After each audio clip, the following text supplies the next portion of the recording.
नहमदुहु व नुसल्ली अला रसूलिहिल करीम अम्मा बाद फ़अऊज़ु बिल्लाहि मिनश शैतानिर रजीम बिस्मिल्लाहिर रहमानिर रहीम। डियर स्टूडेंट्स, अस्सलामु अलैकुम व रहमतुल्लाहि व बरकातुहू। Student, today inshallah we have to discuss statement of cash flows.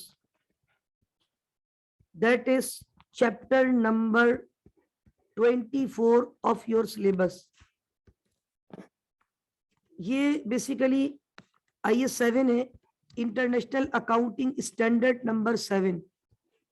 अच्छा, अभी चूंकि आपका लेवल ऑपरेशनल लेवल है और ऑपरेशनल लेवल पे डेफिनेटली हमने फंडामेंटल अकाउंटिंग पढ़नी है। तो फंडामेंटल अकाउंटिंग में आपके टॉपिक्स कुछ ऐसे हैं जो आप यहाँ भी पढ़ रहे हैं और यही टॉपिक्स आप जाके इंशाल्लाह आगे ML2 में पढ़ेंगे। मैनेजर लेवल 2 का जो मैं अक्सर कहता हूँ FACR, मैं उसकी एग्जांपल इसलिए देता हूँ या कंपैरिजन इसलिए करता हूँ क्योंकि एक तो वो सेम मेरा रिलेटेड अल्हम्दुलिल्लाह सब्जेक्ट है, और ये जो आपका चैप्टर नंबर अभी मैंने कहा सिलेबस का 24 है, अल्हम्दुलिल्लाह 1 से लेके चैप्टर नंबर 23 तक लास्ट वीक में हमारा मुकम्मल हो गया था। इसको इंशाल्लाह आज हम डिस्कस करेंगे और स्टेटमेंट ऑफ कैश फ्लो आपको बताऊंगा इसमें क्या क्या चीजें होती है आपके लेवल पे। देखिए, इसमें एक चीज तो मैंने देखा है कि कुछ MCQs मॉक में बड़े टेक्निकल हैं। मैं समझता हूँ वो लेवल आप लोगों का नहीं होना चाहिए। मतलब इस वक्त आप लोगों का लेवल चूंकि ऑपरेशनल लेवल है, आप लोगों का बैकग्राउंड जो पेपर में अपेयर होते स्टूडेंट वो नॉन कॉमर्स वाले होते, तो डेफिनेटली हम इसको एक इनिशियल लेवल पे कवर करेंगे। ज्यादातर मैं इसमें आपको थ्योरेटिकल कॉन्सेप्ट दूंगा और प्रैक्टिकली अगर जब मैं MCQs थोड़ा बहुत डिस्कस करूंगा तो एक जर्नल आईडी आपको वहां दे दूंगा। आज मेरा फोकस होगा इस टॉपिक के जो थ्योरेटिकल कॉन्सेप्ट्स है, मतलब कैश फ्लो बनाते वक्त क्या प्रोसेस होता है, कैश फ्लो में एक्टिविटीज है उसका क्या कॉन्सेप्ट है, कैश फ्लो में कौन सी ट्रांजेक्शन कहाँ रिकॉर्ड की जाती है उसका क्या कॉन्सेप्ट है, और ये सारी चीजें इंशाल्लाह हम डिस्कस करेंगे। तो statement of cash flow chapter number 24 IS 7, इस पे इंटरनेशनल अकाउंटिंग स्टैंडर्ड्स 7 की एप्लीकेशन है। और जब आप बड़े हो जाएंगे इंशाल्लाह और आप लोग जो है वो ML2 में पहुंचेंगे तो वहां आप लोग इसको बहुत डिटेल से पढ़ेंगे, क्योंकि ये वहां पे बहुत ही डिटेल से पढ़ाया जाता है और वहां ये डेफिनेटली आपका एक बहुत इंपॉर्टेंट पार्ट होता है। Now statement of cash flow, अगर मैं कैश फ्लो की बात करूं ना तो फ्लो में दो फ्लो हो सकते हैं, इन फ्लो भी हो सकता है और आउटफ्लो भी हो सकता है। यानी इस टॉपिक में we have to discuss cash inflows and cash outflows. इसमें कैश फ्लोज में इनफ्लो भी होता है और कैश फ्लो में आउटफ्लोज भी हो सकते हैं, यानी कैश का आना और कैश का जाना, कैश का इनफ्लो और कैश का आउटफ्लो।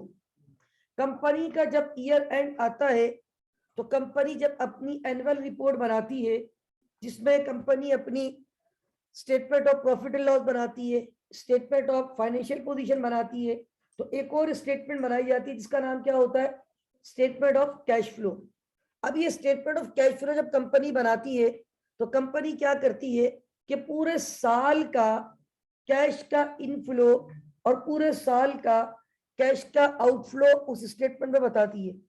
यानी कैश कहां कहां से आया और कैश कहां कहां पे हमने इस्तेमाल किया, कैश का इनफ्लो और कैश का आउटफ्लो। अब आप लोग परेशान हो जाएंगे कि सर ये कैश तो पता नहीं कहां कहां इस्तेमाल किया, कहां कहां गया, कहां कहां से कैश रिसीव हुआ, ये तो बड़ा मुश्किल काम है। इन शॉर्ट कैश की रिकंसिलिएशन होती है वो, यानी कैश का ओपनिंग बैलेंस अगर 5 लाख था और कैश का एंडिंग बैलेंस 7 लाख हो गया, कितने से बढ़ गया, ये 2 लाख रुपए का नेट इंपैक्ट आप कैलकुलेट कर रहे होते हैं कैसे इंक्रीज हुआ। तो अब इसको बेसिकली किस तरीके से कवर किया जाए, इसमें पहले मैं आप लोगों को कुछ चीजें यहाँ पे शेयर करना चाहूंगा। असल में according to international accounting standards इसमें बेसिकली जो है ना वो कुछ चीजें हैं जो मैं आपको यहाँ पे डिस्कस करूंगा, कुछ डेफिनेशन है, उन डेफिनेशन पे बात करूंगा और फिर उसके हिसाब से कुछ कॉन्सेप्ट है, इंशाल्लाह वो कॉन्सेप्ट मैं आपको दूंगा।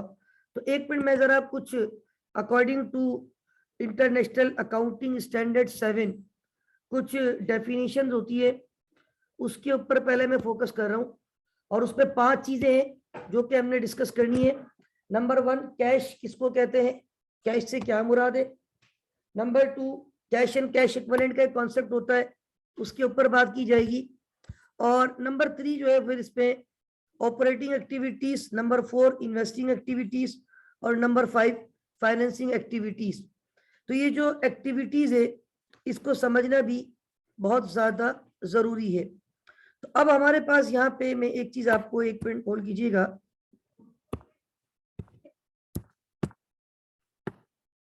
एक डेफिनेशन जो है अकॉर्डिंग टू आईएएस कुछ चीजें हैं जो कि आपको इस लेवल पे एटलीस्ट वो डेफिनेशन और उसके कॉन्सेप्ट क्लियर होना बहुत जरूरी है।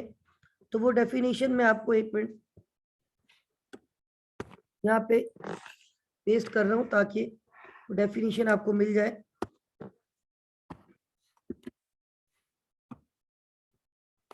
अच्छा, ये मैंने यहाँ पे कुछ डेफिनेशंस कॉपी की है, इनके ऊपर बहुत ज्यादा फोकस होगा आज। स्टैंडर्ड, स्टैंडर्ड मतलब इंटरनेशनल अकाउंटिंग स्टैंडर्ड, नीचे लिखा हुआ भी है IAS 7 para 6। Standard give the following definition and most important of which are cash and cash equivalent. सबसे पहले किसकी डेफिनेशन है, कैश। कैश कहते हैं cash comprises cash on hand and demand deposit. Cash on hand, cash on hand से समझ में आता है कि ऑफिस में जो कैश पड़ा हुआ है उसको बोलते हैं कैश ऑन, और जो बैंक में रखा हुआ है ना उसको बोलते हैं डिमांड डिपॉजिट्स। क्या बोलते हैं, क्योंकि वो आपकी डिपॉजिट है बैंक में, जब आप डिमांड करोगे बैंक उसमें से आपको पैसे दे देता है, जब आप डिमांड करते हो बैंक उसमें से आपको पैसे दे देता है। तो this is known as demand deposits. क्या कहते हैं इसको, डिमांड डिपॉजिट्स। यानी जब आप बैंक से डिमांड करेंगे तो बैंक आपको अपनी डिपॉजिट में से आपके पैसे आपको दे देगा, तो this is known as demand deposit. तो अब यहाँ पे एक आपके पास है कैश इन हैंड और एक है कैश एट बैंक। एक आपके पास क्या है, कैश इन हैंड, और एक आपके पास क्या है, cash at bank. Cash in hand basically जो पैसा ऑफिस में पड़ा हुआ है, और कैश एट बैंक जो डिमांड डिपॉजिट, ये सब आपका कैश ही होता है। बैंक में भी क्या रखा हुआ है आपका, cash. Cash equivalent, cash equivalent are short term highly liquid investment. किसको कहते हैं, short term highly liquid investment that are readily convertible into known amount of cash and which are subject to an subject to an insignificant risk of change in value। असल में देखिए, एक तो मैंने कहा कैश जो कहाँ पड़ा हुआ है आपके पास ऑफिस में, और एक कैश आपके पास कहाँ पड़ा हुआ है। इसके अलावा शॉर्ट टर्म इन्वेस्टमेंट होती है, यानी जो फॉरेन कैश में क्या हो सकती है, जैसे आपने कहीं इन्वेस्टमेंट कर दी, किसी कंपनी के शेयर खरीदी है, वो शेयर फॉरेन मार्केट में आप सेल भी कर सकते हैं, तो वो फॉरेन किस में कन्वर्ट हो सकते हैं, कैश में। कुछ लोग जो है वो मार्केट में, अभी तो आपको नहीं पता, थोड़ा सा आप जब और ज्यादा फाइनेंशियल कॉन्सेप्ट पढ़ेंगे तो आपको आगे बताया जाएगा। फाइनेंशियल इंस्ट्रूमेंट्स होते हैं, फाइनेंशियल मार्केट्स होती है, तो फाइनेंशियल मार्केट्स में आप इन्वेस्टमेंट करते हैं, शॉर्ट टर्म इन्वेस्टमेंट होती है 2 महीने की, 3 महीने की, और उन शॉर्ट टर्म इन्वेस्टमेंट में कोई बहुत बड़ा रिस्क आपके पास नहीं होता। लिखा हुआ है short term highly liquid investment, liquid इसलिए कि ये फॉरेन कैश में convert, that are readily convertible to known amount of cash, जो किस पे कन्वर्ट हो सकती है, and which are subject to an insignificant risk of change in value. बहुत सारे लोगों का प्राइस बॉन्ड होते हैं, वो क्या करते हैं, जरूरत पड़ती है प्राइस बॉन्ड बैंक में ले जाते हैं, वो कैश हो जाते हैं, किसी को दे देते हैं, वो कैश कर लेता है। तो देखिए ये भी आपका readily convertible into known amount of cash, मतलब वो छोटी सी इन्वेस्टमेंट, वो शॉर्ट टर्म इन्वेस्टमेंट जिसमें रिस्क भी कम से कम हो, और जो फॉरेन किस पे कन्वर्टेबल हो, कैश में, तो उसको भी कैश ही माना जाता है।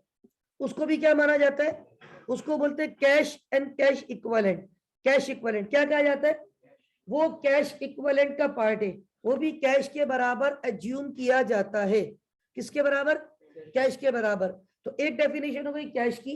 Cash comprises cash on hand, जो ऑफिस में पैसा है, डिमांड डिपॉजिट्स विद बैंक, जो पैसा कहां पे रखा हुआ है, बैंक में। Cash equivalent, short term highly liquid investment that are readily convertible into known amount of cash and which are subject to an insignificant risk of change in value, जो छोटी मोटी मैंने एग्जांपल दी। अच्छा, अब आ जाए कैश फ्लोज। किस्म के बहाव है, दो किस्म के फ्लोज है, एक होता है कैश इनफ्लो और एक होता है कैश। तो inflows and outflows of cash and cash equivalent. Cash equivalent का क्या मुराद है, जो कैश के इक्वल हो, कैश के बराबर हो। शॉर्ट टर्म इन्वेस्टमेंट भी कैश ही है। यानी अब तीन बातें हो गई, कैश जो ऑफिस में पड़ा हुआ है, कैश बैंक में पड़ा हुआ है, और वो शॉर्ट टर्म इन्वेस्टमेंट जो फॉरेन किस पे कन्वर्टेबल हो, कैश में। तो ये सब किसके जुमरे में आती है, कैश के। ठीक है, आगे आ जाए, ये तीन एक्टिविटीज ये बड़ी कोर है। अब यहाँ पे मैं बहुत ज्यादा फोकस करूंगा इन तीन एक्टिविटीज पे। असल में कैश की डेफिनेशन आपको समझा दी, कैश एंड कैश इक्विवेलेंट आपको समझा दिया। कैश से क्या मुराद है, cash in hand and demand deposit. What is demand deposit, जो कैश एट बैंक है। मैं लिख देता हूं वहां पे ताकि आपको याद रहेगा। डिमांड डिपॉजिट से मुराद cash at bank, bank account में भी क्या रखा हुआ है आपका, कैश। इसके अलावा यानी एक कैश ऑफिस में पड़ा हुआ है, एक कैश बैंक पे पड़ा हुआ है, और एक आपने मार्केट में शॉर्ट टर्म क्या कीजिए, वो इन्वेस्टमेंट ऐसी है जो हाईली लिक्विड है, फॉरेन किस में कन्वर्टेबल है, और उसमें रिस्क भी बहुत, मतलब उसकी वैल्यू के गिरने का चांस बहुत कम है। अब जैसे प्राइस बॉन्ड है, वो तो जितने के उतने के ही रहते हैं, ठीक है ना, जितने के हैं उतने के ही रहते हैं। आप अपनी बैंक अकाउंट में भी डिपॉजिट करवा सकते हैं, जिस तरह आप कैश जमा करवाते हैं, आपने प्राइस बॉन्ड डिपॉजिट कर दिया, वो आपके अकाउंट में पैसा आ जाएगा। तो देखिए ये हाईली लिक्विड है, readily convertible into known amount of cash. अब आ जाए, अब बिजनेस को तीन हिस्सों में ब्रेक किया गया है। कितने हिस्सों में, अच्छा एक डेफिनेशन और थी, कैश फ्लोस क्या होता है, तो कैश इनफ्लो और कैश किसका, कैश का और कैश इक्विवेलेंट का। अब कैश की जब बात करूंगा तो दोनों आ जाएंगे। कैश से मुराद cash on hand, cash at, और कैश इक्विवेलेंट पे जो अदर्स हैं। Got it. अब आ जाए, जब मैंने बात बोली थी, देखिए कैश फ्लो में तीन एक्टिविटीज है। कितनी एक्टिविटीज है, number one is operating activity. कौन सा है,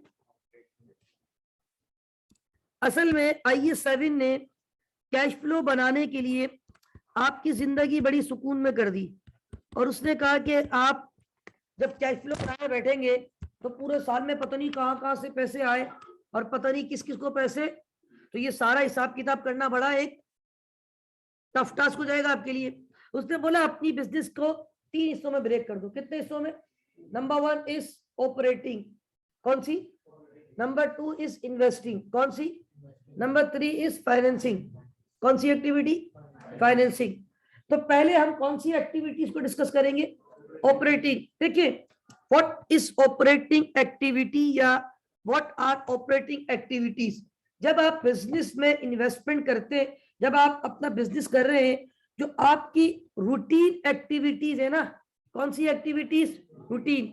अब मैं आपको मिसाल देता हूं, फाइनल अकाउंट मैंने आपको पढ़ा दिया, पढ़ लिया फाइनल अकाउंट। फाइनल अकाउंट में सबसे पहले क्या आती है, सेल। ऑपरेटिंग एक्टिविटीज कहते हैं जो आपकी मेन रेवेन्यू प्रोड्यूसिंग एक्टिविटीज है, जो आपकी मेन रेवेन्यू प्रोड्यूसिंग एक्टिविटीज, जो आपकी day to day business operation, जो आपका day to day business. Sale आप रोजाना करते हैं या नहीं करते, परचेज भी ऑनगोइंग हो रही होती है, ठीक है, ऑपरेटिंग एक्सपेंस भी रोजाना पे कर रहे होते हैं। तो देखिए ये जो आपकी ऑपरेटिंग एक्टिविटीज है, अगर मैं इसकी डेफिनेशन पे जाऊं, इधर देखिएगा, सिर्फ ऑपरेटिंग को देखिएगा अभी, are the principal revenue producing activities. अभी मैंने क्या कहा था, main revenue producing of the entity and other activities that are not investing, और जो इन्वेस्टिंग ना हो, फाइनेंसिंग ना हो, वो कौन सी एक्टिविटीज है। अब मैं आपको एक मिसाल देता हूं कि ऑपरेटिंग एक्टिविटीज में क्या क्या चीजें आती है। नंबर वन, आपकी जो sale and purchase of goods, sale of goods, जब गुड्स को सेल करते हो गुड्स या सर्विस जो भी आपकी है, तो क्या पैसा आता है आपके पास? इनफ्लो। जब परचेज करोगे गुड्स को तो पैसा आएगा या जाएगा? परचेज ऑफ गुड्स और सर्विसेज। अच्छा ये बताए, असल में ये कॉन्सेप्ट पता है क्या है? मैं आपको साइट में एक चीज बना के दिखाता हूं। हम इनकम स्टेटमेंट बनाते थे तो हम कहते थे सेल, सेल में से क्या माइनस करते थे? तो हम कहते थे gross profit. Am I right? अब ये सेल क्या आ गई? Operating activity. क्योंकि ऑपरेटिंग एक्टिविटीज क्या है? जो routine main revenue producing activity, sale से तो आपकी रेवेन्यू जनरेट होगी। अच्छा, कॉस्ट ऑफ गुड्स सोल्ड, ये परचेज की कॉस्ट है, ये आपकी परचेज की कॉस्ट है। माइनस किया तो आपके पास क्या आ जाता था? ग्रॉस प्रॉफिट में से क्या माइनस करते थे? Operating expenses. अब जरा पॉइंट टू बी नोटेड है। पॉइंट टू बी नोटेड क्या है कि ऑपरेटिंग एक्सपेंसेस माइनस किए, तो इसका मतलब है ऑपरेटिंग एक्सपेंस, तो नाम ही काफी है। ये कौन से एक्सपेंसेस है? तो ये कौन सी एक्टिविटी होगी? ऑपरेटिंग एक्सपेंसेस है। ये भी तो रूटीन पे है, हर महीने सैलरी देनी है, हर महीने बिजली का बिल देना है, हर महीने मंथली टैक्स अगर आप देते हैं वो देना है, हर महीने आपको जो है वो रूटीन एक्टिविटीज में जो आपके ट्रांसपोर्टेशन की कॉस्ट है, एडवर्टीजमेंट की कॉस्ट है, इंश्योरेंस के एक्सपेंस है, ये सब पे करने। अच्छा, ऑपरेटिंग एक्सपेंस, अब सुनिएगा आगे, माइनस करने के बाद एक आंसर आता है पीबीआईटी। क्या आता है? Profit before interest and tax. Profit before, अब ये आपका लेवल आगे आएगा। उसके बाद इंटरेस्ट एक्सपेंस माइनस होता है, एक जगह मैंने पढ़ाया भी था। और इंटरेस्ट माइनस करो तो फिर आता है पीबीटी। क्या आता है? Profit before tax. उसमें से क्या माइनस करो तो फिर आपके पास क्या आता है? NP. What is NP? Yes, NP मतलब नया पाकिस्तान नहीं है, this is net profit, right? अच्छा, अब ये जो स्टेटमेंट है ना, बेसिकली ये एक्टिविटी सारी ऑपरेटिंग है। इनफैक्ट मैं यहां भी लिख रहा हूं इंटरेस्ट पेड, ये भी कौन सी एक्टिविटी है? ऑपरेटिंग। इसी तरह टैक्स पेड, ये भी कौन सी एक्टिविटी है? भाई जब आपने ऑपरेटिंग प्रॉफिट कमाया तभी तो आपको क्या देना उस प्रॉफिट पे? प्रॉफिट कहां से कमाया? ऑपरेशन से। ऑपरेशन से फिर आपको उस पर क्या देना है? टैक्स। तो वो भी कौन सी एक्टिविटी है? यानी ऑलमोस्ट कुल्लू इनकम स्टेटमेंट, जो इनकम स्टेटमेंट आप बनाते हैं, पहली बात तो याद रखें, इनकम स्टेटमेंट एज ऑन होती है, फॉर द ईयर होती है। एक साल का कैश का जो भी आपका रिजल्ट है वो। अच्छा, लेकिन एक चीज ध्यान में रखिएगा, इनकम स्टेटमेंट एक्रूअल पे बनती है। एक्रूअल क्या होता है कि पैसा मिला हो पैसा ना मिला हो, हम सारी इनकम मान लेते, सारी सेल रिकॉर्ड कर देते, चाहे वो कैश पे की हो चाहे वो क्रेडिट पे की हो। इसी तरह एक्सपेंस पे किया हो या एक्सपेंस पे, उसको हम सारा का सारा क्या मान लेते? एक्सपेंस। हमने तो बहुत सारे ऑपरेटिंग एक्सपेंस वो भी ऐड किए होते जो भी हमने पे, हम तो बोलते हैं एक्सपेंस डेबिट पेबल क्रेडिट। बहुत सारी हमारी परचेज में वो वैल्यू जिसकी पेमेंट हमने अब तक की नहीं है। तो याद रखिए, कैश फ्लो प्योरली कैश के कॉन्सेप्ट पे बनेगा। किस पे बनेगा? यानी जितना कैश आया और जितना कैश, चाहे वो कैश इस साल का हो चाहे वो कैश पिछले साल का आपने कोई पे किया हो। बहुत दफा ऐसा होता है पिछले साल का एक्सपेंस अगले साल पे कर रहे हैं तो अगले साल के कैश फ्लो में जाएगा। आने वाले साल का एडवांस में आज कोई एक्सपेंस पे कर रहे हैं वो भी इस साल के कैश फ्लो में जाएगा। यानी कैश फ्लो एक्रूवल पे नहीं बनता, कैश पे बनता है। जितना कैश आया, जितना cash, total cash inflow for the year, total cash outflow for the year. Are you getting my point?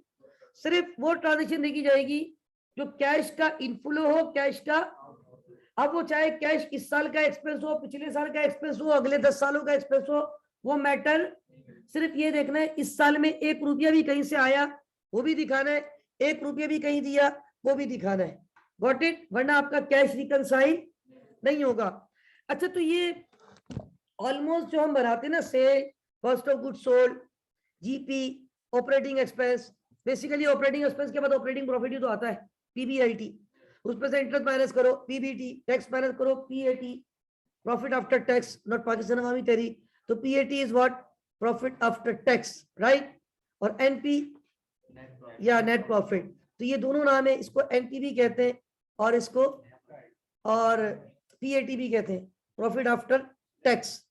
तो अब ये जो हमारे पास ऑलमोस्ट ये चीजें चल रही है, ये सारी कौन सी एक्टिविटीज का पार्ट है? बस ध्यान में रखिए, ऑपरेटिंग एक्टिविटीज क्या है? जो आपकी रूटीन एक्टिविटीज है, जो आपकी, भाई सेल क्या रूटीन एक्टिविटी है या नहीं? या आज सेल कर दी, कल कस्टमर आएंगे, जाओ जो अपना काम करो, अब हमारा सेल हो गया? नहीं, सेल तो आप रोज करते हो, परचेज भी कर रहे हो, एक्सपेंस भी पे कर रहे हो, इंटरेस्ट भी पे कर रहे हो, टैक्स भी पे कर रहे हो. What are these? These are examples of operating activities. अगली एक्टिविटी है हमारे पास कौन सी? Investing activities. अब देखिए ये इन्वेस्टिंग एक्टिविटीज से क्या मुराद है? बेसिकली ये जो आपकी इन्वेस्टिंग एक्टिविटीज है, यहां पे सिर्फ दो चीजें हम सामने रखेंगे. नंबर 1, नॉन करंट एसेट की सेल और purchase, sale oblique purchase of non current asset, sale oblique purchase of non current asset. अब पहली बात तो ये, क्या नॉन करंट एसेट आपने कभी इनकम स्टेटमेंट पे दिखा है, SOC पे दिखा है, SOPL पे? नहीं, क्योंकि SOPL पे कितने खिलाड़ी आते हैं आयशा? कौन कौन थे शाहनवाज? रेवेन्यू और, तो इसका मतलब है नॉन करंट एसेट ऑपरेटिंग जो आपकी एक्टिविटी है. अब नॉन करंट एसेट, एक और चीज यहाँ पे आएगी, sale oblique purchase of long term investment. कौन सी इन्वेस्टमेंट? इसके अलावा एक और चीज मैं आपको बता दूं, अभी बताता हूं आपको. देखिए ये 2 पॉइंट तो लिखे, मैं यहाँ पे 2 पॉइंट अभी और ऐड करूंगा. देखिए आप थोड़ा सा अगर अपने बिजनेस को गौर से देखेंगे ना, अभी आपको सारे आंसर यहाँ मिलेंगे.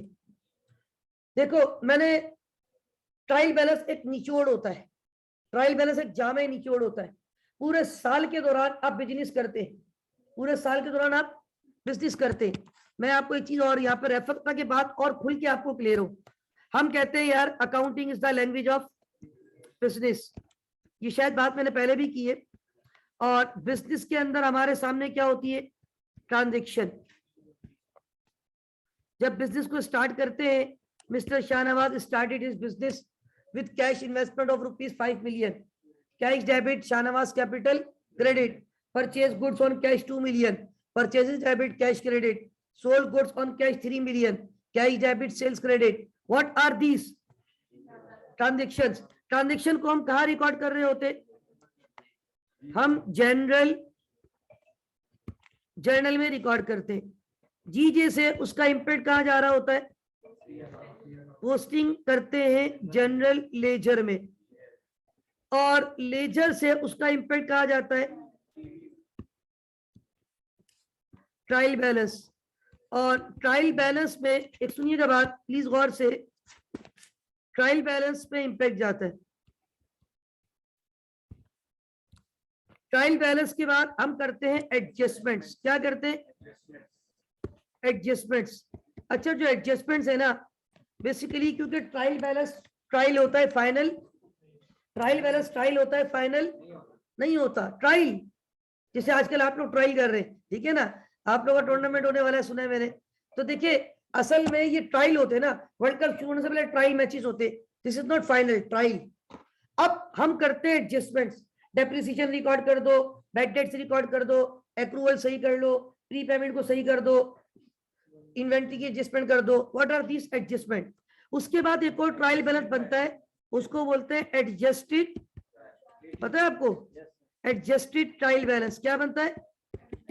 हमने बनाया तो नहीं है, लेकिन हमने एडजस्ट करते हुए, जब हम इनकम स्टेटमेंट बैलेंस शीट बनाते थे तो हम क्या करते थे? एडजस्टमेंट का भी ख्याल रखते थे. मैं क्या बोलता था? Adjust top to bottom trial balance को देखो, जहन में एडजस्टमेंट रखो. अब सुनो आगे, आगे कहानी सुनो. हम अपने एडजस्टेड ट्रायल बैलेंस को, एडजस्टेड ट्रायल बैलेंस कुल्लू होता है फाइनल, सब कुछ आ गया, पूरे साल जो कुछ किया कुल्लू रिकॉर्ड, कुल्लू मौजूद, कुल्लू बैलेंसेस मौजूद. अब उन बैलेंसेस को सामने रखते हुए हम बनाते हैं statement of and statement of. अब आप ट्राई टू अंडरस्टैंड कि what we are going to discuss, कि हम ये कहते हैं यार सोपल में 2 खिलाड़ी हैं. कौन कौन से 2 खिलाड़ी है? R फॉर रेवेन्यू और E फॉर एक्सपेंसेस. और हमारे पास जो खिलाड़ी SOFP पे है वो 3 है. मैं यहां से भी आपको एक कॉन्सेप्ट देने की कोशिश कर रहा हूं कैश फ्लो के. वो कैसे? मेरी बात सुनने की कोशिश कीजिएगा. एसेट, कैपिटल और, अब ये जो ऑलमोस्ट रेवेन्यू है, रेवेन्यू क्या है? रूटीन एक्टिविटी है, ये आपकी रेवेन्यू जाएगी कौन सी एक्टिविटी में? ऑपरेटिंग। जो आप नॉर्मल एक्सपेंस कर रहे होते हैं, जो ऑपरेटिंग एक्सपेंसेस है, जो आपके रूटीन एक्सपेंसेस है, परचेज वगैरह है, जो आपके रेवेन्यू एक्सपेंडिचर है। कौन सा एक्सपेंडिचर? देखिए दो किस्म के एक्सपेंडिचर है, एक है रेवेन्यू और एक है रेवेन्यू एक्सपेंडिचर शॉर्ट टर्म और कैपिटल एक्सपेंडिचर लॉन्ग टर्म। तो रेवेन्यू एक्सपेंडिचर जाता है इनकम स्टेटमेंट पे, capital expenditure non current asset होता है वो जाता है बैलेंस शीट पे। तो अब ये जो आपकी इनकम स्टेटमेंट के ऑलमोस्ट खिलाड़ी हैं, इनकम स्टेटमेंट की ऑलमोस्ट जो ट्रांजेक्शन है वो कौन सी एक्टिविटी का पार्ट है? कौन सी? ऑपरेटिंग। भाई income statement, statement of profit and loss, जिन लोगों ने पढ़ा है उनको क्लियर होगा, जिन्होंने क्लासें नहीं लिए शुरू की, अगर नई रिकॉर्डिंग सुनी अब तक उनको प्रॉब्लम होगी। तो भाई statement of profit and loss, statement of profit and loss, income statement, वहां पे रेवेन्यू आती है, सेल, सबसे पहले सेल, उसके बाद cost of goods sold, operating expense, नाम ही काफी है ऑपरेटिंग एक्सपेंस। तो ये सारी जवेरिया कौन सी एक्टिविटीज है? ऑपरेटिंग। अब आओ बैलेंस शीट पे, बैलेंस शीट पे आओ एसेट। एसेट में कितने किस्म के एसेट है? एक है करंट और एक है सी और एक है एन, सी ए और N A. What is C A? Yes, what? Not chartered accountant. What is N A? Yes, not national assembly. This is non current asset, right? तो हमारे पास सी ए मतलब करंट एसेट और N A मतलब non current asset. अब सुनिएगा, ये जो करंट एसेट है ना, करंट एसेट में क्या होता है? रिसीवेबल ऑपरेटिंग एक्टिविटी का पार्ट है, क्योंकि रिसीवेबल बेसिकली सेल्स के ताल्लुक है, सुभान अल्लाह। पे, इसी तरह आपका इन्वेंट्री, इन्वेंट्री का परचेज से ताल्लुक है, कौन सी एक्टिविटी हो गई? हाँ, ज्यादातर ये करंट एसेट भी कौन सी एक्टिविटीज है? ऑपरेटिंग। लेकिन जो नॉन करंट एसेट है, नॉन करंट एसेट जो है ना आपकी वन टाइम इन्वेस्टमेंट होती है। फॉर एग्जांपल, छोटी सी मिसाल लें, आपने फोटोस्टेट की एक छोटी सी शॉप खोलनी है, कितना बड़ा आईसी में पी है, यहाँ पे कोई फोटोस्टेट की शॉप आईसी में के अंदर नहीं है, ठीक है? सपोज करें आपने किसी से बात की, आपने कहा यार कोई कॉर्नर मिल जाए छोटा सा, इतना बड़ा आईसी में, वहां पे छोटी सी फोटोस्टेट की क्या लगा दूं, एक मशीन और एक बंदा रख दूं। अब ये मुझे बताएं, ये फोटोस्टेट की मशीन एक मरतबा आपको खरीदी है, नॉन करंट एसेट, कौन सा एसेट है? अब ये जो नॉन करंट एसेट आपने खरीदा तो कैश आया या कैश गया? Cash outflow. कौन सी एक्टिविटी है? इन्वेस्टिंग। कौन सी एक्टिविटी है? इन्वेस्टिंग। अब फिर आपने एक और मशीन खरीदी, इन्वेस्टिंग। क्या रोजाना खरीदोगे मशीन? ये वंस इन अ ब्लू, मतलब कभी कभी ट्रांजेक्शन होती है। 4 साल हो गए आपको बिजनेस करते हुए, हर साल एक मशीन ली थी, कितनी मशीन हो गई? 4। अब जो सबसे पुरानी मशीन थी वो बहुत पुरानी हो गई है, उसको आपने डिस्पोज ऑफ कर दिया। अब ये नॉर्मल सेल नहीं है, ये नॉर्मल सेल, ये डेप्रिसिएशन वाले चैप्टर की जो मैंने पढ़ाई थी ना, disposal of non current asset, उससे पैसा आ गया। तो ये ऑपरेटिंग एक्टिविटी नहीं है, कौन सी एक्टिविटी है? यानी कि sale and purchase of non current asset, sale and purchase of, ये कौन सी एक्टिविटी है? इन्वेस्टिंग। कौन सी एक्टिविटी है? इन्वेस्टिंग। नॉन करंट एसेट को बेचना, नॉन करंट एसेट को खरीदना, ये कौन सी एक्टिविटी है? क्योंकि नॉन करंट एसेट आपकी वन टाइम इन्वेस्टमेंट होती है। आपने क्लासरूम बनाया, फर्नीचर ला के रख दिया, स्प्रिट लगा दिए, रोस्टर रख दिया, ये व्हाइट बोर्ड लगवा दिया, मल्टीमीडिया लगा दिया, कंप्यूटर रख दिया, ये सारे कौन से एसेट है?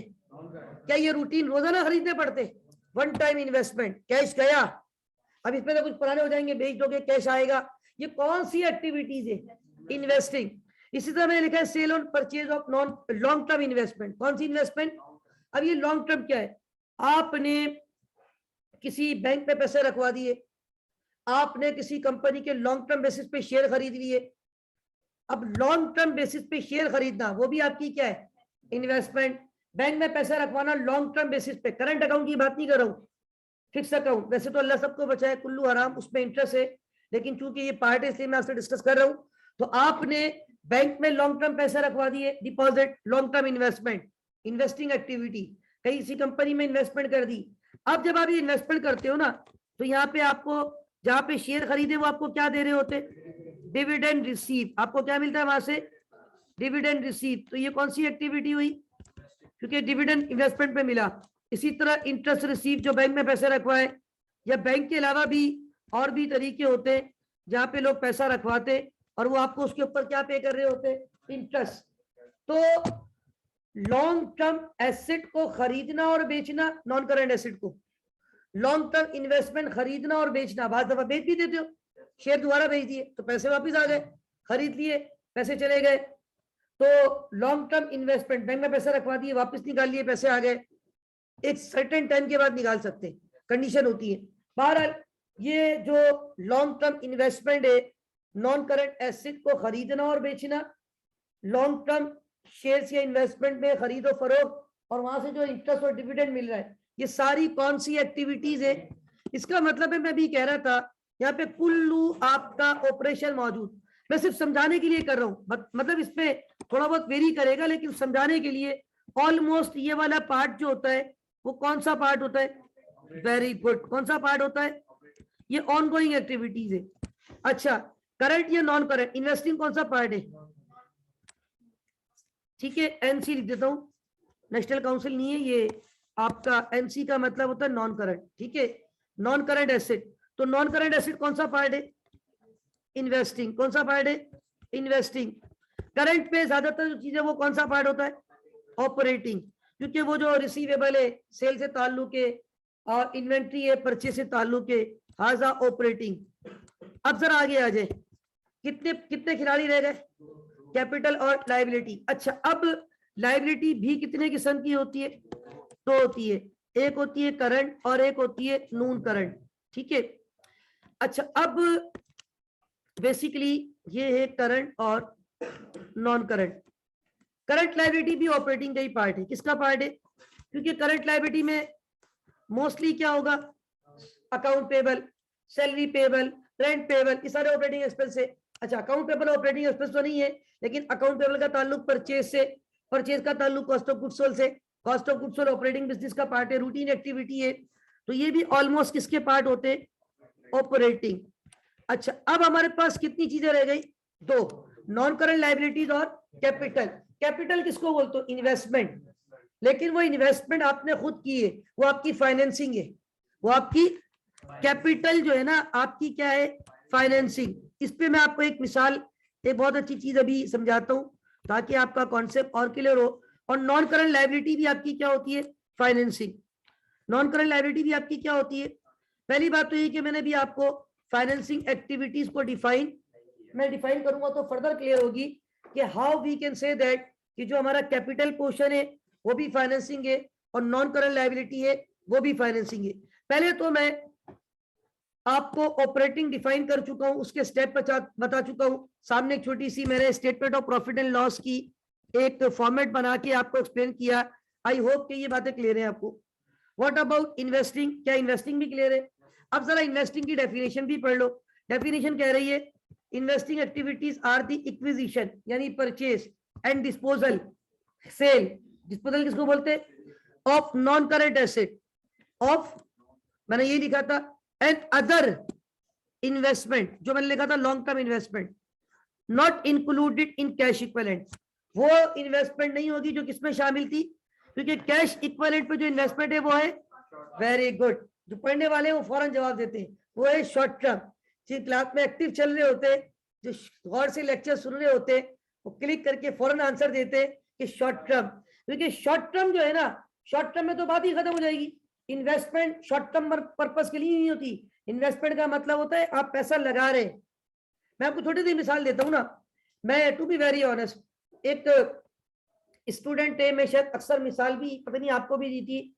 एक बच्चा है, वो बेसिकली है तो तबानीस का, और वो सीए कर रहा है वहां से, और उसने आईसीएमए सिटी कैंपस पे एडमिशन लिया है सिर्फ लाइब्रेरी को इस्तेमाल करने के लिए। रेहान कस्मानी सर्टिफाइड मेमन है वो, बिल्कुल आईसीएमए सिटी कैंपस की दीवार के साथ मस्जिद है, मैं समझता हूँ, और मस्जिद की दीवार के फौरन साथ जो बिल्डिंग है उस बिल्डिंग में वो रहता है। मतलब उसके घर से पैदल शायद 1-2 मिनट का रास्ता है आईसीएमए का। ठीक है, तो बहरहाल अब वो बच्चा जो है ना, बीच में मुझे मिला कुछ टाइम पहले, जब मैं सिटी कैंपस जाता हूँ ना मिल जाता है, तो अब वो है सर्टिफाइड मेमन।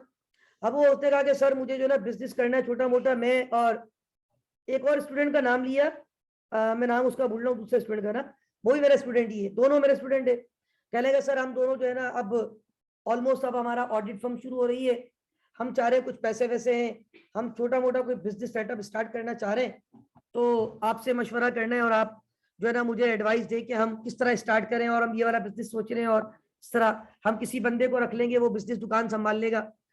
तो मैंने कहा ठीक है यार, मैं किसी से पूछ के बता दूंगा, मैं खुद बिजनेसमैन नहीं हूँ भाई, मेरे पास इतना कोई आइडिया नहीं है। उसके बाद मैं घर चला गया। उसके बाद पीछे से उसके मैसेज आते रहे। आपको पता है बीइंग टीचर, आप लोग समटाइम समझते होंगे सर रिप्लाई नहीं कर रहे, टीचर को बहुत सारे मैसेज आ रहे होते, उसके लिए पॉसिबल नहीं होता हर बंदे को रिप्लाई करना। तो बहरहाल उसने मैसेज किए, लेकिन मैं क्योंकि नहीं पता कर सका कहीं से, मेरी फील्ड भी नहीं थी, मैंने उसको रिप्लाई नहीं किया।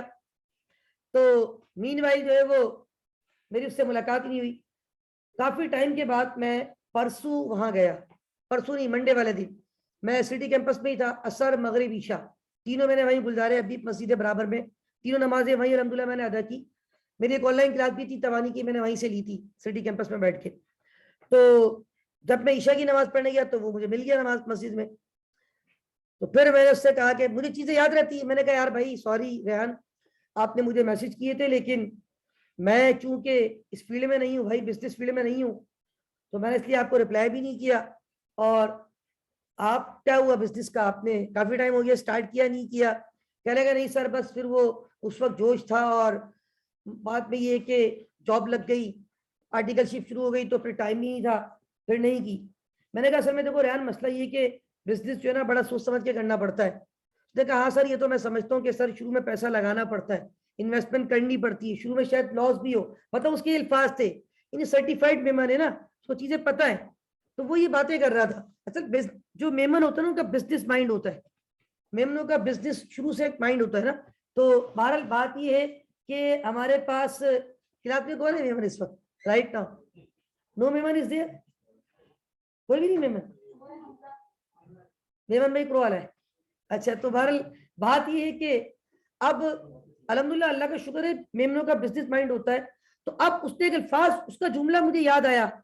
उसने मुझे मंडे को वहां कहा, कहने लगा सर वो इन्वेस्टमेंट तो करनी पड़ती है। तो देखो असल में वन टाइम इन्वेस्टमेंट है, लेकिन वो इन्वेस्टमेंट बार बार नहीं होती। अब ये जो है ना शॉर्ट टर्म इन्वेस्टमेंट तो क्या है, मैंने कहा था readily convertible into known amount of, वो तो आपने शॉर्ट टर्म इन्वेस्टमेंट की, 2 महीने की इन्वेस्टमेंट है, 2 महीने बाद पैसा आपका वापस आ जाएगा, 2 महीने बाद पैसा आपका। तो ये शॉर्ट टर्म हुई लॉन्ग टर्म हुई? तो शॉर्ट टर्म है तो वो तो फिर कैश एंड कैश इक्विवेलेंट है।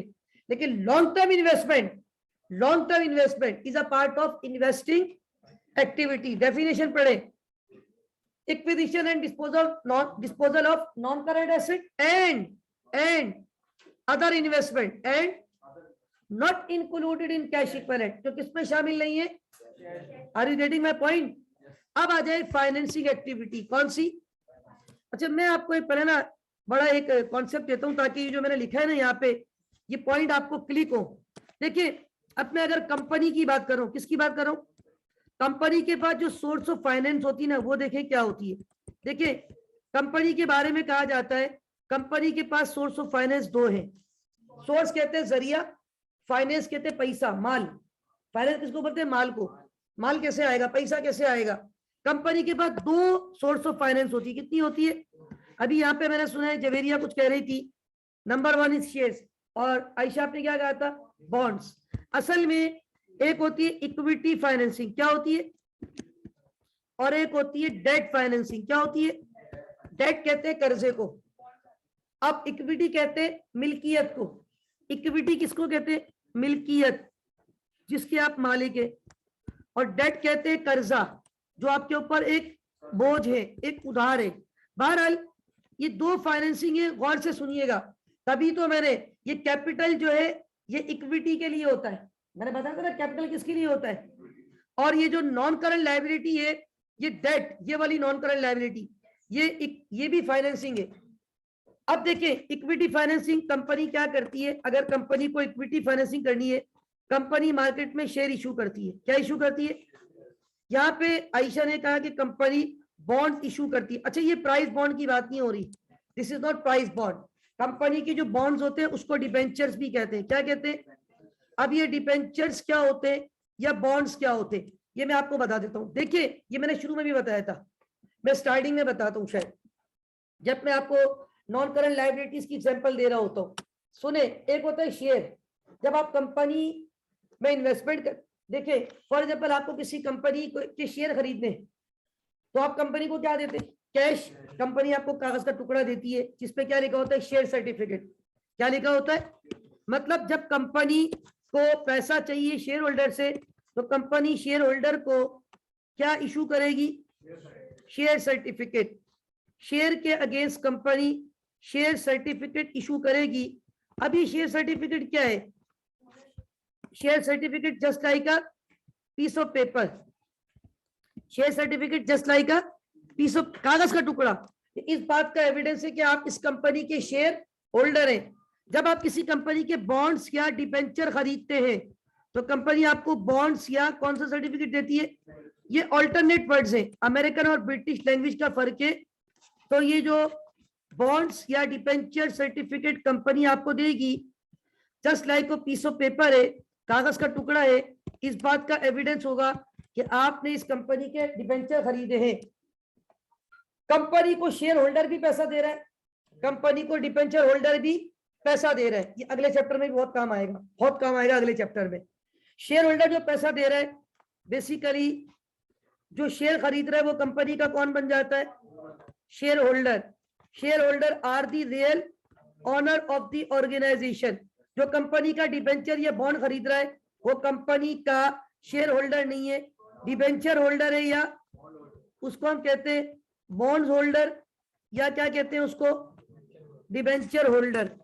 अच्छा, अब ये बेसिकली बॉन्ड होल्डर या डिबेंचर होल्डर क्या होता है? असल में जो कंपनी का डिबेंचर या बॉन्ड होल्ड कर रहा होता है, राइट। अच्छा, अब बात ये है कि हमारे पास जो बंदा शेयर खरीदता है वो तो ऑनर है, लेकिन जो बॉन्ड खरीद रहा है वो ऑनर नहीं है, वो क्रेडिटर है। क्या है उसकी पोजीशन? है जस्ट क्रेडिटर। क्या है? फॉर एग्जाम्पल हम लोग जहाँ जितने भी बैठे हुए, हमने किसी कंपनी के शेयर खरीदे, तो हम सारे कौन हो? Including the owner, share holder. Shareholder are the real owner of the. यहाँ जो लोग बैठे हुए, हमने भी कंपनी को पैसा दिया। हमने जब कंपनी को पैसा दिया, कंपनी ने बोला cash debit share capital credit.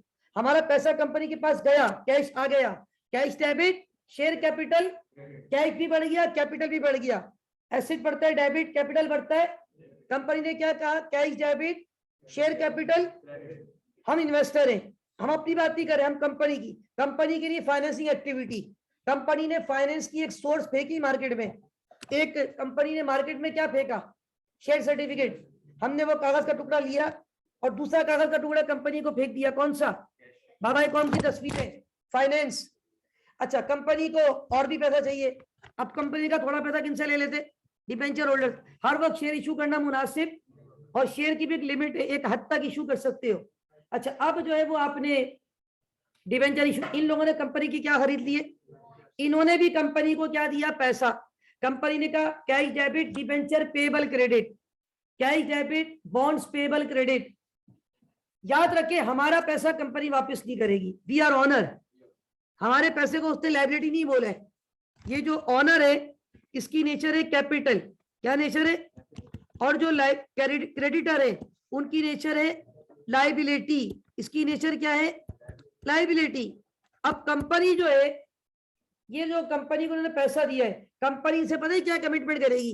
Company बोलेगी ठीक है आप मुझे पैसा दो 5 साल के लिए। कितने साल के लिए? ये बिल्कुल वही कहानी है जैसे आप पैसा 5 साल के लिए कहाँ रखवा देते हो?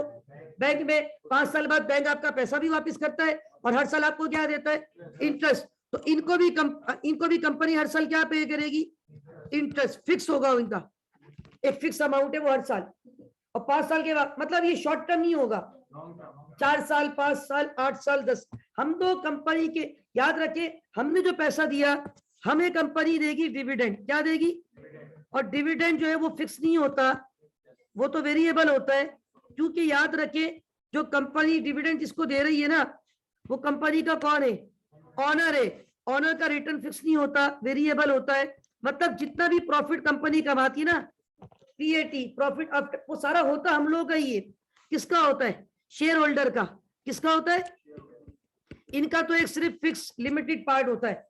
यानी अगर हम लोगों ने कंपनी के शेयर खरीदे तो हम कंपनी के कौन हो गए? Owner, share holder. We are owner, we are share holder. इन लोगों ने कंपनी के क्या खरीदे? They are just creditor. ये लोग कौन है? Just creditor. इनकी पोजीशन कुछ नहीं है, they are just creditor. Company ने इनका पैसा लिया है, सिर्फ लाइबिलिटी की हद तक कर्जा है, 5 साल बाद इनका पैसा वापस करके इनको साइट में कर देंगे। इनकी हमारी बैलेंस शीट में कोई हैसियत, वी आर अल्हम्दुलिल्लाह owner, we are the shareholder equity, we are the owner of the organization, right. हमारा जितना भी प्रॉफिट है ना, प्रॉफिट आफ्टर टैक्स, वो सारा प्रॉफिट कहां पे ऐड हो जाते हैं? जाके रिटेन अर्निंग में। रिटेन अर्निंग का पैसा भी हमारा ही है, शेयर होल्डर का है। तो shareholder are the real worth of the organization, real owner of the organization, they are just creditor, they are not owner, they are just creditor, right. तो company इनका पैसा इनको वापस करेगी। तो याद रखिए, अब सुन ले गौर से, कंपनी के पास पैसा हासिल करने के फाइनेंस की बात कर रहा हूं, फाइनेंस रेज करने के कितने हिस्से हो गए? 2, इक्विटी फाइनेंसिंग और डेट फाइनेंसिंग। इक्विटी फाइनेंसिंग और डेट फाइनेंसिंग। इक्विटी के अगेंस्ट शेयर इशू करेंगे, वहां बॉन्ड्स या डिबेंचर, इनको शेयर सर्टिफिकेट देंगे, इनको डिबेंचर या बॉन्ड सर्टिफिकेट। ये आपके शेयर होल्डर है ऑनर, ये आपके डिबेंचर होल्डर है जस्ट क्रेडिटर, राइट। ये इनकी नेचर कैपिटल, इनकी नेचर ओनली लायबिलिटी। हमें तो डिविडेंड मिलेगा, इनको क्या मिलेगा? इंटरेस्ट। वो फिक्स है, हमारा वेरिएबल है, सूद है। ये वही सूद है, कुल्लू हराम अल्लाह सबको बचाए, राइट। अब सुने, हमारे पास ये जो मैं ऊपर बता रहा था, देखो मैंने पूरा आपको खोल के रख दिया चैप्टर कि रेवेन्यू और expense, operating activities, almost statement of profit and loss. Balance sheet item जो है, एसेट में करंट वाला पार्ट ज्यादातर ऑपरेटिंग है, नॉन करंट इन्वेस्टिंग है, क्योंकि वही तो आपकी इन्वेस्टिंग एक्टिविटी है। अच्छा, capital financing, shareholder financer है भाई आपका। शेयर होल्डर कौन है? फाइनेंसर, वो पैसा दे रहा है आपको, फाइनेंसर ये लोग भी है, लेकिन ये लोग बस क्रेडिटर की हद तक है। ये है ये वाले नॉन करंट लायबिलिटी वाले, कौन है ये लोग? Non current liability. और करंट लायबिलिटी ऑपरेटिंग। अब इसका मतलब है, जो मैं बात लिख रहा था, अगर मैं यहाँ पे लिखता हूं, अब कौन सी एक्टिविटी को डिफाइन कर रहा हूं? Financing activity. अब मैं फाइनेंसिंग एक्टिविटी की तरफ जब जाऊंगा, तो हमारे पास फाइनेंसिंग एक्टिविटीज में इधर देखिएगा, नंबर 1 इशुएंस ऑफ शेयर। कौन सी एक्टिविटी? जब आप शेयर इशू करोगे तो पैसा आएगा या नहीं आएगा?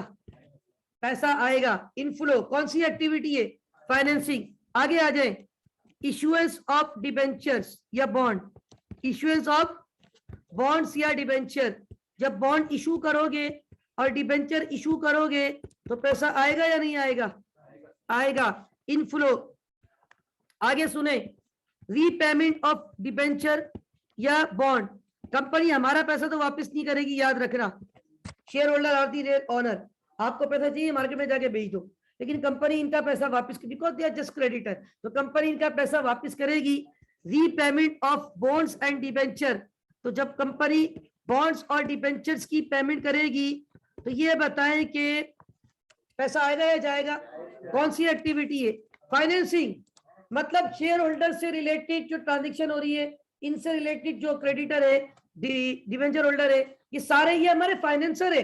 शेयर होल्डर भी फाइनेंसर है, डिबेंचर होल्डर भी, ये दोनों कंपनी को पैसा दे रहे हैं। अब आप देखिएगा, अभी मैं एग्जांपल देता हूँ बड़ी अच्छी, इंशाल्लाह आपको क्लियर होगा।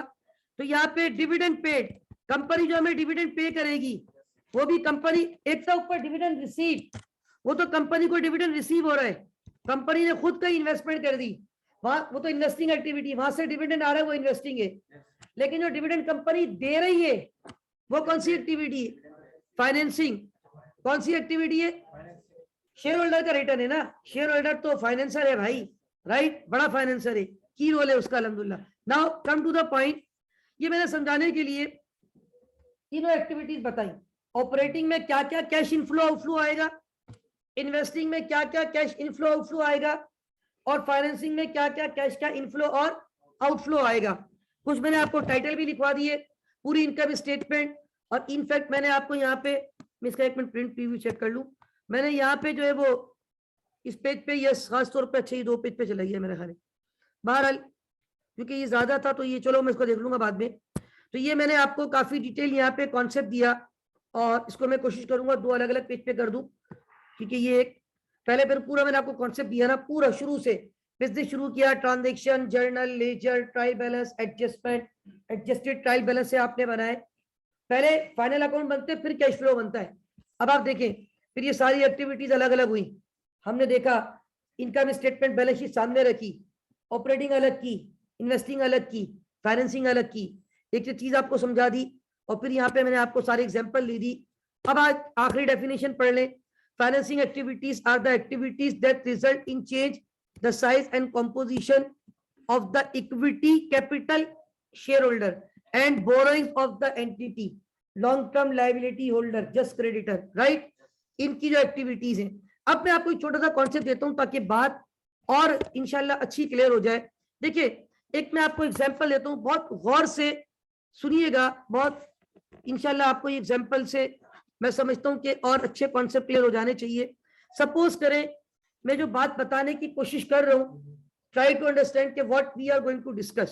देखिए, ये सपोज है, यहाँ पे मैं मिसाल ये देता हूं कि आपके पास ये एक, सपोज करें ये एक जमीन है, प्लॉट ऑफ लैंड, ठीक है, ये एक जमीन है, ठीक है, और आपने जो है ना ये जमीन खरीदनी है, और इस जमीन पे आपने एक ये प्लांट भी लगाना है, राइट? ये एक जमीन है और इस पे आपने ये प्लांट इंस्टॉल करना है, ठीक है।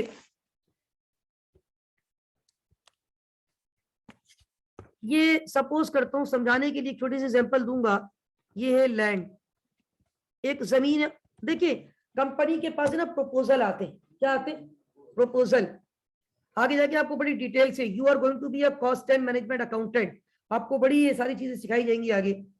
अच्छा, ये जमीन खरीदनी है और प्लांट लगाना है। यहाँ पे सपोज करें ये जमीन है 5 मिलियन की, कितने की है? 5 मिलियन की, और ये प्लांट है 2 मिलियन का, 20 लाख रुपए का। तो ये टोटल कितने की? आप 70 लाख की आपको करनी है इन्वेस्टमेंट। ये दोनों कौन सा एसेट है, करंट या नॉन करंट? ये रोज खरीदते हैं या वन टाइम इन्वेस्टमेंट है? जमीन वन टाइम खरीदती है, प्लांट वन टाइम लगाना है। अब आपको पैसे कितने चाहिए?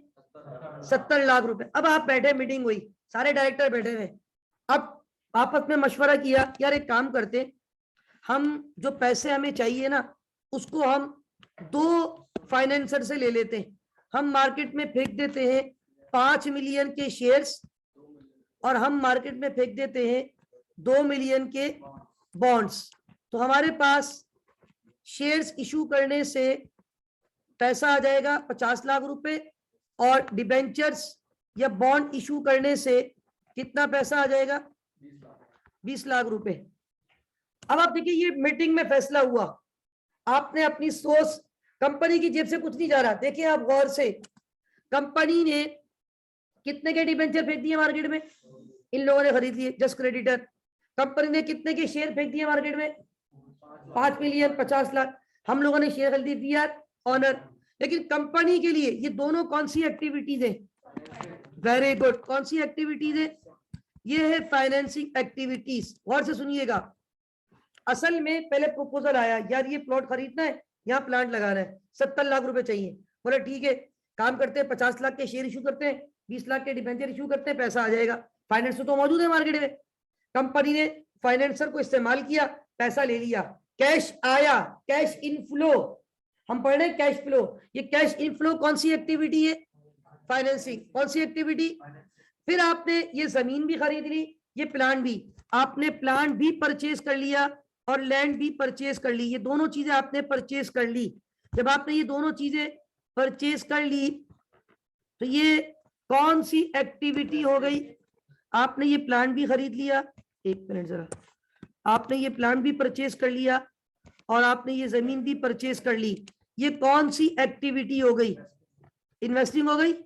ओके, अब मुझे ये बताएं, जब आपने ये प्लांट खरीद लिया, जब आपने ये जमीन खरीद ली, अब इस प्लांट से रोजाना क्या हो रही है? प्रोडक्शन स्टार्ट हो गई है। भाई जमीन भी है, प्लांट भी लग गया, अब क्या होगा? क्या ऐसे ही पड़ा रहेगा? अब अल्हम्दुलिल्लाह प्लांट लग चुका है, प्रोडक्शन स्टार्ट हो गई है, रोजाना प्रोडक्ट बन रही है, बिक रही है, बन रही है, बिक रही है। आप रॉ मटेरियल खरीद के लाते हैं, परचेज, प्रोडक्ट बनाते हैं, सेल, इंप्लॉई है उसको सैलरी देते हैं, बिजली का बिल आता है वो पे करते हैं। What are these? अब आपका जब यहां से प्रोडक्शन स्टार्ट हुई तो फिर ये आपकी कौन सी एक्टिविटी स्टार्ट हो गई? Operating activities. Are you getting my point what I am saying? मैंने आपको ये पूरा जो है ना एक ही एग्जाम्पल पे ये पूरा का पूरा कॉन्सेप्ट समझा दिया, एक्सप्लेन कर दिया।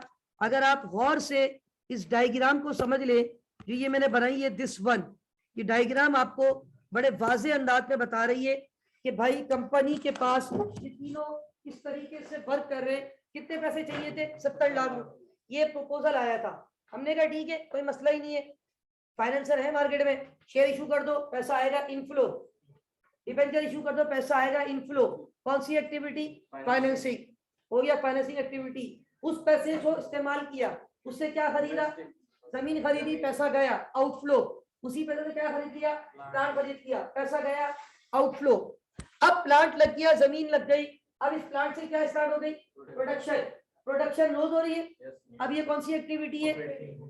Ongoing activity, operating. One time building खरीदना, लैंड खरीदना, इन्वेस्टिंग।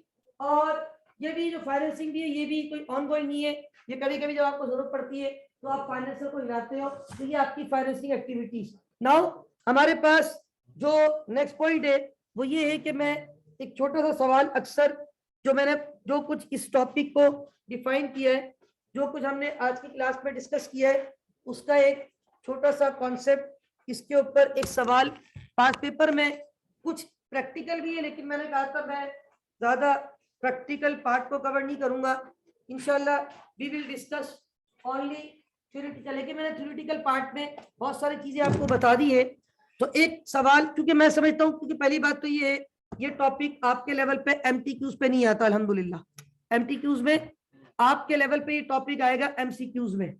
एमसीक्यूज में वो आपसे ये पूछ सकता है कि कोई एक्टिविटी आपको डिफाइन कर दी, नीचे आपको 4 ऑप्शन दे दें, बताइए कौन सी एक्टिविटी है, इन्वेस्टिंग है, ऑपरेटिंग है, फाइनेंसिंग है, या नन ऑफ देम।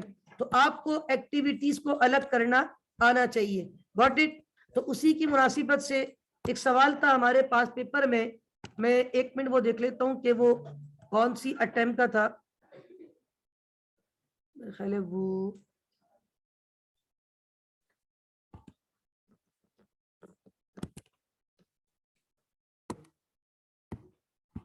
उस सवाल हम देख लेते हैं, अगर मिल जाता है तो इंशाल्लाह उसको हम देखते हैं।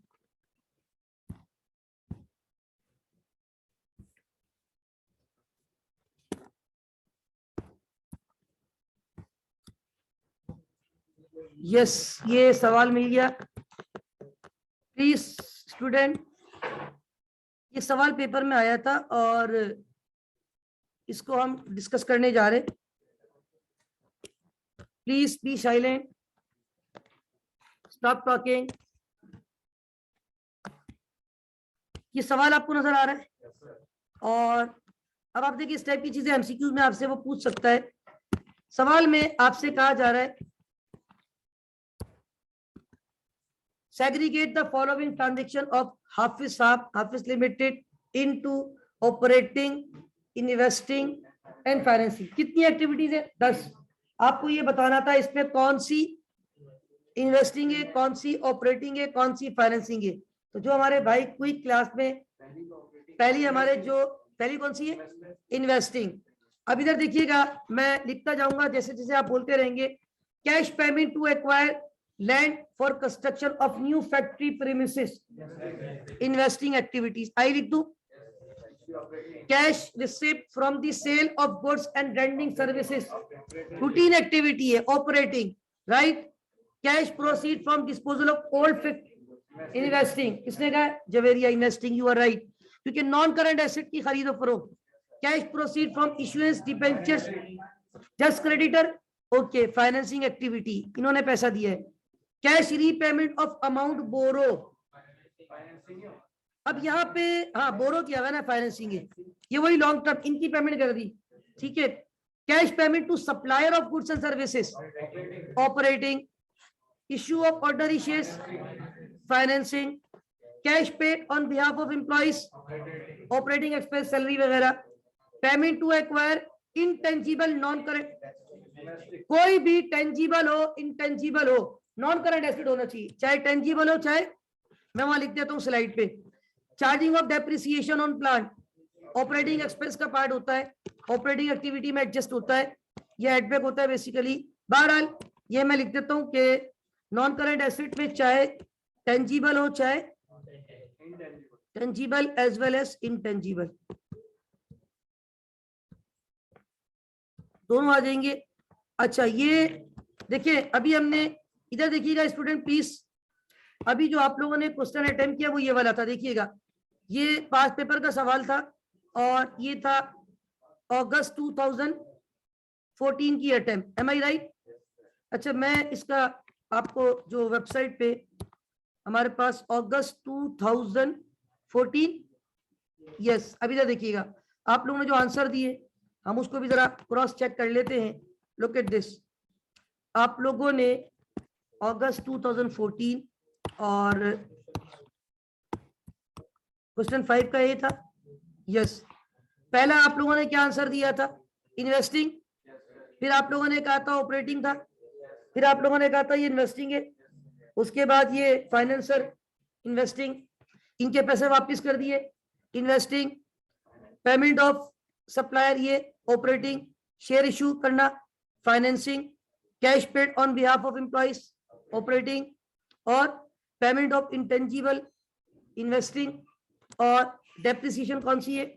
अगर आप चाहें तो मैं ये आंसर भी वहां पे कॉपी कर दूं ताकि आपका जो है ये कॉन्सेप्ट और स्ट्रांग हो जाए। अच्छा भाई ये स्लाइड आपको इंशाल्लाह मिल जाएगी और आई होप के ये टॉपिक आप लोगों को समझ में आ गया होगा। नो डाउट टाइम हमारे पास लिमिटेड था, बट मैंने कोशिश की है कि लिमिटेड टाइम में आपके कॉन्सेप्ट बिल्ड किए जाएं एंड आई होप के ये कॉन्सेप्ट आपको क्लियर हो गए। How can we differentiate between operating, investing and financing, इसका मतलब है ये जो हमने टॉपिक पढ़ा है आज स्टेटमेंट ऑफ कैश फ्लो, इसमें जो असल आपका जो रोल है ना वो कौन कौन सी एक्टिविटीज का, ऑपरेटिंग, इन्वेस्टिंग, फाइनेंसिंग, आपको इन एक्टिविटीज को सेग्रीगेट करना आना चाहिए। Is that clear? तो मेरा ख्याल है ये टॉपिक सबको क्लियर हो जाना चाहिए। With this that's all for today. अल्लाह हाफिज व नासिर, पाकिस्तान जिंदाबाद।